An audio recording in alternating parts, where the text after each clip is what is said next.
Good morning. Welcome to the Shelby Stitcher. This is Joan Parker.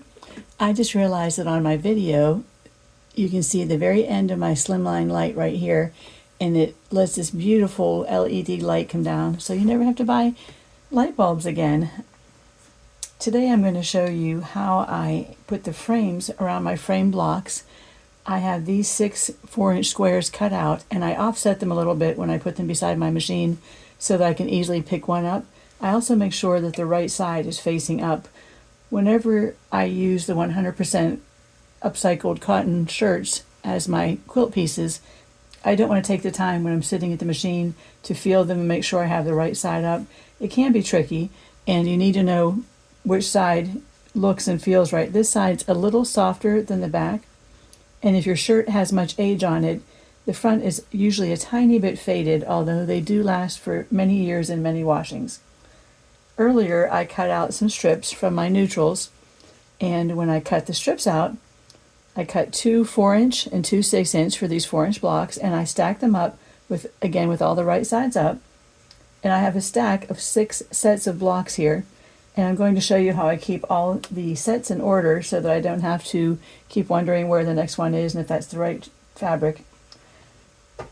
I match up this with the top of one of the right side up blocks. And I'm just sewing on a normal stitch length, not the longer one like I do, the shorter one when I'm doing foundation piecing on paper. Now I take this entire set that's remaining, which will be 1 4-inch and 2 6-inch pieces, and I flip them right sides down over here. And every time I pick one up to use the top 4-inch strip, and I make sure I just have one because they do tend to stick together because they've got that slight bit of nap on the right side, and sometimes they stick together. I take the whole set and I set it over on top of the one I just used, but I do it at a little bit of an angle so that I can keep the group of the 3 remaining pieces intact. So there's the second one, and I happen to have 3 of this first print, which is a white with a very thin black and brown plaid on it. And I don't mind using the same fabrics because I know they won't be next to each other in the quilt. There are 143 blocks in my quilt, so if I have 4 that are the same, I can easily move them around. So again, I flip that over, offsetting the pairs, or not pairs, there's 3 in each group. There's 3 there, 3 here, and then this one's flipped down the same direction as the first one. And that just makes it easier to pick up the next block and not have to wonder or have to grab, and you know how you have to just fiddle around trying to grab the edge of it. This makes it very easy. So again, I sew one on and flip these 2 over, alternating the direction from the last set. And these just sew up so very quickly. Again, here's my next block. And at some point, I'll show you how I take an odd-shaped piece of shirt and get the most out of it as far as cutting up the shirt piece for fabric use. Again, I'll flip that one over, and I have 1 block left, and I have 1 set of strips left. So this will be my last one. And I'm realizing as I'm making these YouTube videos what my style is and what kind of person I am more than I ever have, because it's not that I'm labeling it, but as I'm describing to all of you how I work, I'm seeing a lot of similarities I have to other people that I really enjoy watching, and I'm also seeing a lot of the habits I've built into my sewing techniques. Now I'm going to take this whole stack and flip it right side back up so that I have 1 more 4-inch piece on the top of this one, 1 more 4-inch piece on the top of that one, and I'm going to keep my blocks in order. Now I cut all of these strips yesterday. I've got some purples, greens, oranges, and browns over here, and I've got red, blues, and greens over here. So I'm just going to pick up 2 strips to use as a leader ender so I don't have to cut my threads here. And if the term leader ender is new to you, what it is, in this case, it is an ender. I'm ending my strip of assembly line sewing with these 2 strips so that I don't have to trim my strips and cut all those, I just trim my threads and end up with long tails of thread at the beginning of my next piece. Or I could use like a thread bunny or a spider or whatever you call this little scrap that you run over. But instead of doing that and throwing this away, do you see all the stitching that's on there already? Each one of those stitching lines could be another seam on my future project.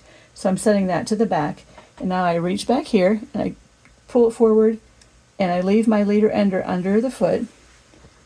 And then these are all in order.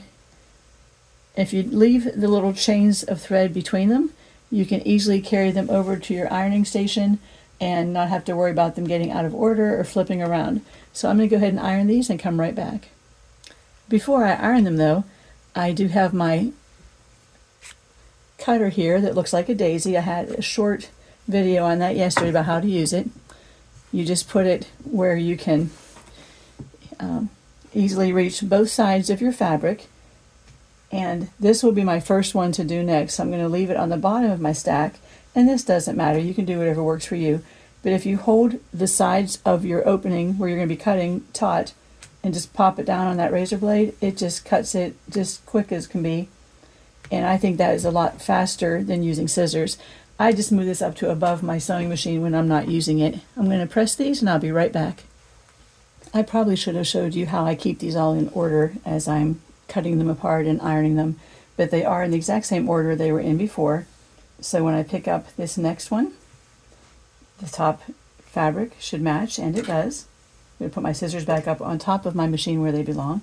That's where I usually use them, and then put them right back so I know where they are.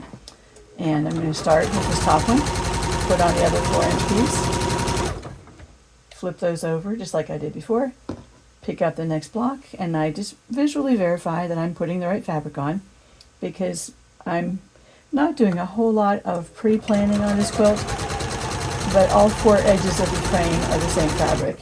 And again, when I flip this over, I want to put it at a little bit of an angle so that I can differentiate between the first set and the second.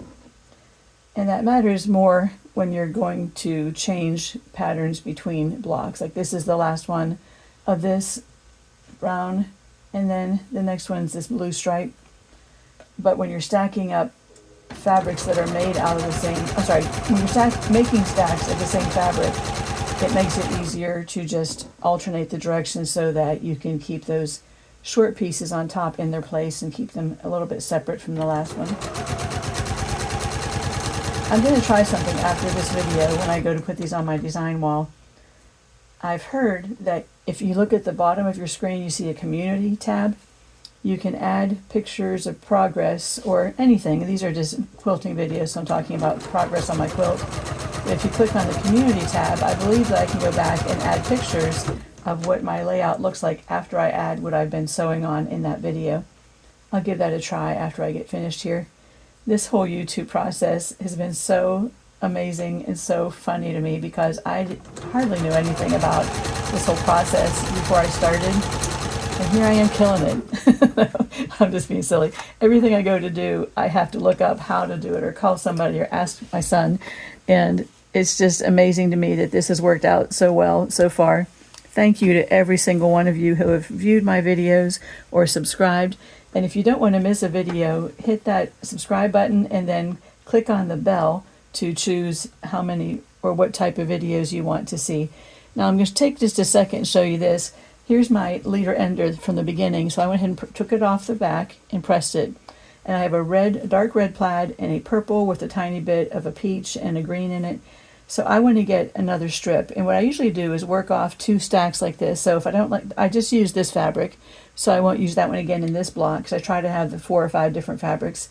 And the one on this side really could go on either edge. And I'm not trying to match them, but I try not to get 2 plaids that have like the same density of plaid in them. Like these 2 are about the same spacing between the lines. And again, that wouldn't be a problem. But this one's such a tight plaid. I'm going to put that one on that side so that there's a little more difference for your eye to notice, and it kind of recognizes them as 2 different fabrics instead of the same one because they look the same to your eye. So again, I'm using this as an ender so that I keep something under my needle and I don't have those thread nests underneath because I haven't held the strings in the back or held the 2 threads in the back. This way it's already engaged, it's already interlocked into this fabric, so I can just sew a couple stitches on nothing and then start my next set. So you can see here again, these are strung together and it makes it very easy to take it over to your pressing station. So I'm going to do that and be right back. I get asked all the time how I can make quilts so quickly, and that's why I got the idea after I showed how to construct my half square triangle strippy blocks that was the impetus for starting this channel. I'm trying to save ideas and share with you time-saving and more efficient ways of sewing. So it all starts from when you sort your fabrics, and I hope to do videos on how I store my fabric and how I sort it when I'm given bags of donation fabrics. And even from the cutting process, I've learned from so many different people, just a little bit here and there, and I'm trying to pass on in short, concise videos how to make things faster and easier. And maybe you have all the time in the world and you enjoy the slow sewing and you enjoy cutting your strips at your machine instead of having them ready to go ahead of time like I do. And that's fine. It's whatever works for you, and you just sew whatever way makes you happy.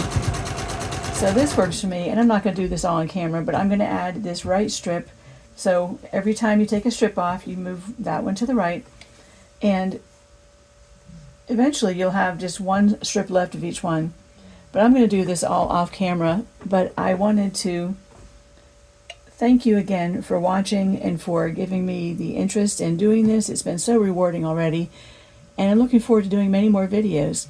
So I have a saying that's very old, but it's kind of going to be my catchphrase, because this is also has a lot to do with how I use my fabrics, how I obtain my fabrics, and what I'm doing with them.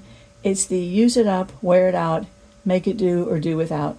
So I'm on a very strict buying, I should say anti-purchasing course right now in my life, because I've been given so many bags of fabrics that have been donated to me from all different types of people and from all different places. Some are when somebody was cleaning out somebody's house that had passed away and they found bags or boxes or rooms of fabric, and others are just people that I quilt for, because I do have a machine quilting business, and as they have scraps and as they gather up these scraps are just not their jam, so they want to get rid of them, and they know that I use them all the time. And my very first video on my channel is making a strippy half square triangle quilt, and that's actually the thumbnail picture for all of my videos. So if you're interested in learning how to make that block, check out my first, I actually have a 3-part series. First, second, and third videos are about making that quilt. And I had a post on a Facebook group I'm on, which is called Scrap Quilt Enthusiasts, and I'm on a second one called Working Our Scraps Off. Those are 2 quilting Facebook groups I'm in. And I was showing myself making that block, and the idea all stemmed from when I was given all these pieces, and I was thinking, how can I use all these widely varied colors and patterns in a quilt? And I had strips of blue fabric that were in one of the boxes, and they were 3 3/4 inches wide, and they're with the fabric. I realized later that the original cutter had used scissors and a template or a ruler, and she didn't use a rotary cutter, and they were all not exactly 3 3/4, so I started trimming them all down to precisely 3 3/4. But that template picture quilt at the start of my video channel, just at the beginning of last week, it's been exactly a week ago, is what started my wanting to share how to make things, how to construct the blocks. And although that looks very complicated, it is actually one of the easiest and most carefree quilts that I make or that I've ever made. I show a paper piecing foundation and just a regular stitching foundation. So go back and see those. But like and subscribe to this channel if you had found some content today that you could learn something from. And I thank you so much.